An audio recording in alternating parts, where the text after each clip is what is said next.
তাহলে রোজ তোমাকে কিন্তু আমার পা আর কোমর ভালো করে টিপে দিতে হবে। বেডরুমে চলুন শাশুড়ি মা। কিছুক্ষণ পরে গার্লফ্রেন্ডের মা হঠাৎ জোরে চিৎকার শুরু করে দিলেন। ভাগা মাদার ইন্ডিয়ার বাচ্চা, আমি কোমর আর পা টিপতে বললাম, আর হতভাগা সেটা করতে এমন জঘন্য প্রকৃতির কাজ করলি।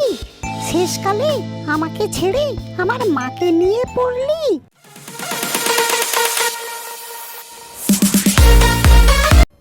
এরপর বিশাল কিছুটা আপসেট হয়ে গেল। কিছুদিন ধরে সে তার গার্লফ্রেন্ডকে ফোন করতে লাগলো কিছু বলার জন্য, কিন্তু তার গার্লফ্রেন্ড ফোন রিসিভ করলো না। শেষে বিশাল মেয়েটির বাড়ি গিয়ে সরাসরি তার সঙ্গে দেখা করে বলল, আই লাভ ইউ সোনা, আমি তোমাকে বিয়ে করতে চাই। তাহলে তোমায় ঘর জামাই হয়ে থাকতে হবে। হ্যাঁ, আমি তাই থাকবো।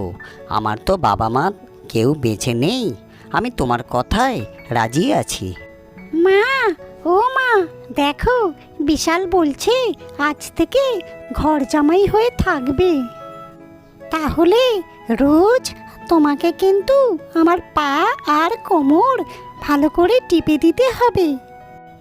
আমি তাতেই রাজি আছি। গার্লফ্রেন্ডের মা খুব সুন্দরী মহিলা ছিলেন।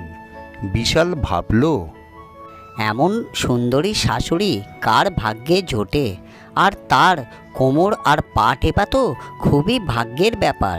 তাই সে গার্লফ্রেন্ডের মায়ের কথায় রাজি হয়ে গেল। কই বিশাল, তাহলে আজ থেকেই কাজটা শুরু করে দাও। এসো, আমার কোমর আর পা টেপা শুরু করে দাও। বেডরুমে চলুন শাশুড়ি মা, আমি আপনার পা আর কোমর টিপে দিচ্ছি।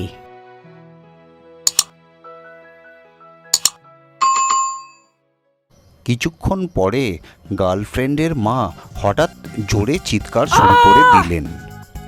মেয়ে মায়ের চিৎকার শুনে ঘরের ভেতর ঢুকে দেখে যে বিশালকে তার মা বেসবল ব্যাট দিয়ে খুব পিটছে আর খুব গালাগাল দিচ্ছে।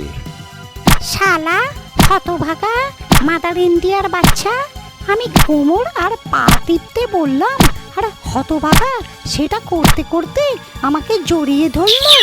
মিনসে পোলার গাল টিপলে দুধ বেরোবে, আর সে কিনা আমার সাথে নোংরা কাজ করতে চাইছে। এই মুহূর্তে শুয়ারটাকে ঘর থেকে বের করে দিত। এরপর গার্লফ্রেন্ড বিশালের দিকে তেড়ে গেল আর বলতে লাগলো, শুয়ারের বাচ্চা, তোর বাবা মা নেই বলে তোকে ভালোবেসেছিলাম আর চেয়েছিলাম তোকে বিয়ে করতে, আর তুই কি না এমন জঘন্য প্রকৃতির কাজ করলি। শেষকালে আমাকে ছেড়ে আমার মাকে নিয়ে পড়লি। মা তোকে কোমর আর পা টিপতে বলেছিল, আর তুই কি না মাকে রেপ করতে গিয়েছিলিস। শালা বেজন্মার বাচ্চা, তোর মতন জঘন্য ছেলের সাথে আমি আর সম্পর্ক রাখতে চাই না।